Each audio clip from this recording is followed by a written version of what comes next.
जरा इनको सबक भी हम सुना लेंगे डॉक्टर सुरेश साहब को, ठीक है जी। ये मकसद इलाज है, मकसद लोगों को सेहत मिले।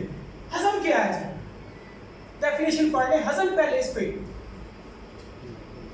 खुराक जो हम खाते हैं, खुराक के खाने से लेके उसके जुज़्वे बदन तक बनने का जो प्रोसेस है ना जी, वो हजम है।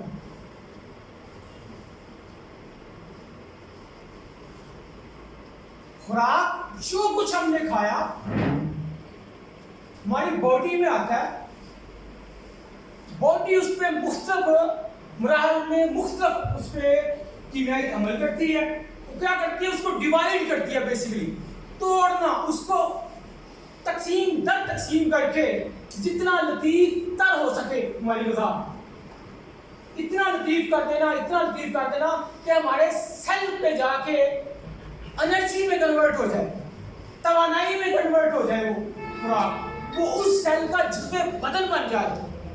और दोस्तों मैं बता दूं, नसीर साहब बैठे हुए, मेरी खुशकिस्मती है, फार्मासिस्ट बैठे हुए, अभी तक पूरी दुनिया में कोई लेबोरेटरी ऐसी नहीं है, कोई लैब ऐसी नहीं है, कोई मेडिसिन ऐसी नहीं है,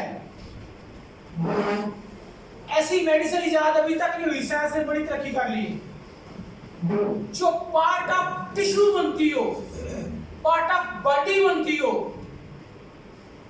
मेडिसिन क्या करती है, बॉडी पे जाके कीमियाई अमल करती है, जो खराबी है, जो